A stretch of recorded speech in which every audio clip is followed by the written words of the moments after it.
And so, friends, AUKUS is born. In 2021, Prime Minister Scott Morrison announced the AUKUS deal out of the blue. Australia's biggest ever military spending project, and most importantly, pinning Australia's future defence on a fleet of 8 nuclear-powered submarines at an eye-watering cost of nearly $370 billion. Australia, through this deal, has gained access to highly prized military technology. Nuclear-powered subs are more stealthy, they're much faster, and unlike diesel-electric subs, they can essentially stay underwater indefinitely. They're only limited by the need to stock up on food.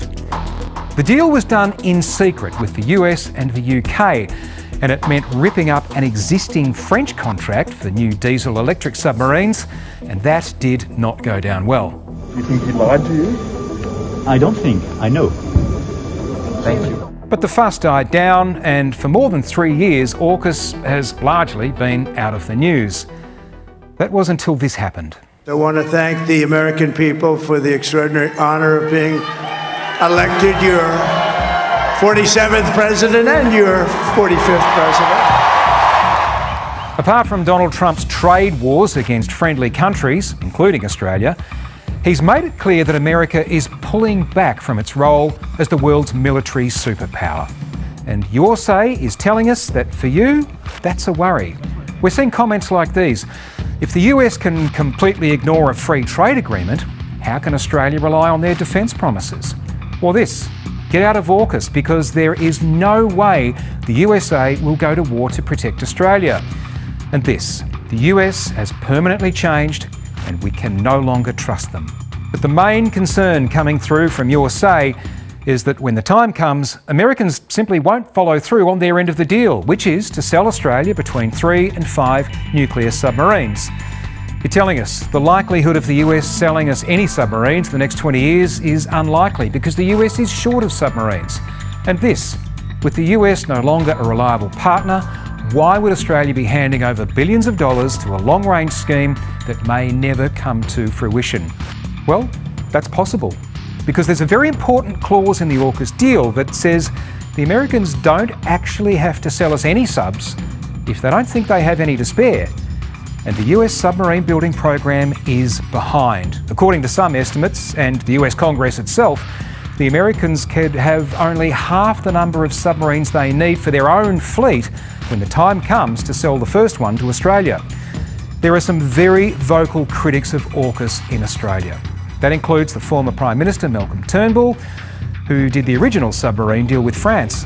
We are paying $3 billion to the Americans to support their submarine industrial base, but we have no guarantee that we will ever get any submarines. Secretary, will you deliver Australia's first nuclear submarine on time? Well, we sure hope so. Part of what President Trump is committed to doing is cutting red tape, investing in the defence industrial base, ensuring that we stand by our allies and partners. But perhaps most of all, you were giving us comments about that price tag of up to $368 billion.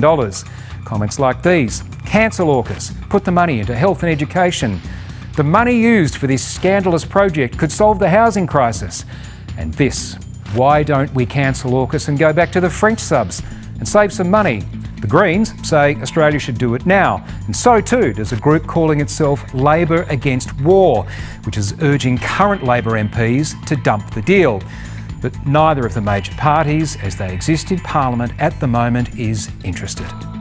We support the AUKUS arrangements because it is in Australia's national interest.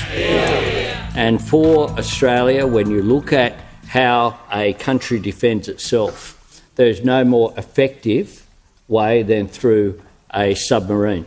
Do you think Australia should be reconsidering at all things like AUKUS or our intelligence sharing with the Trump administration? Not for a minute, David. In fact, I think we should double down on those and we should bring forward them as much as we can. I want to see AUKUS delivered in an even more timely way. And it has to be said, there are many advocates in Australia who want the AUKUS deal to go ahead. Their argument is that the sheer capability of nuclear-powered submarines to defend an island nation in modern warfare simply can't be matched. But it might all be out of Australia's hands anyway, because it remains to be seen what Donald Trump really thinks about AUKUS and whether, as he has with other friendly allied nations, he could rip up an existing agreement and demand a better deal.